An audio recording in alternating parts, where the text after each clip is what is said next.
So here, I live in Philadelphia. So a big expense that I see for a lot of folks is ride shares, so Uber and Mhm. Lyft.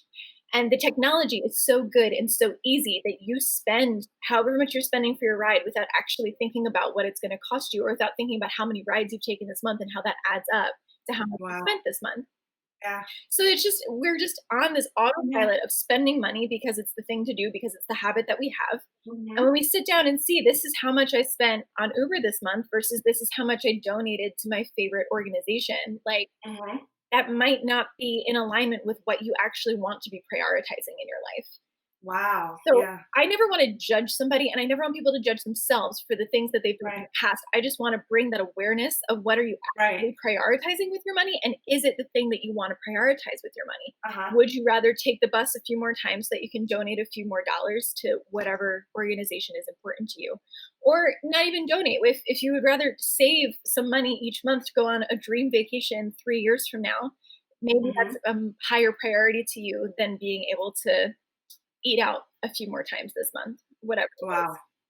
Wow, that's amazing. So that really hits it home, right? Because we're also used to just that tap and go. It's everything's at your fingertips. You don't think twice about it. Your card's already connected to it. You know there's enough money in the account to spend, those few bucks, but you never really think twice. And so, back in the old days when our grandparents more so even than our parents were balancing checkbooks, we don't have that anymore. There's Exactly. none of that. There's none of that concept of understanding, okay, this much came out, so we only really have this much.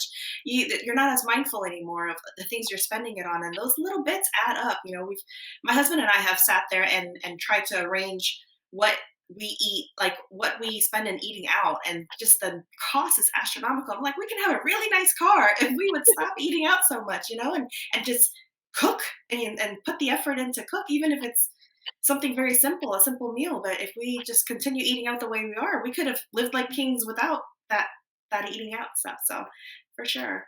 And it's yeah, and again, it's just about your priorities. If your priority Right. is to eat out well and you don't care how nice your house or car is, then great. Make Mhm. sure that that's what you're doing with your money. But if your priority is to have the nice car or the reliable car that's going to get you places, then make sure that's what your money's going toward. Yeah, and I love that you put it like that. It's really about priority. Mhm. Maybe for some, that's what they want to do, and so, if you're a foodie, then great, that's good. Right. But you'll have to suffer or sacrifice a little bit in different areas of your life. So that's really great, great advice. Thank you so much.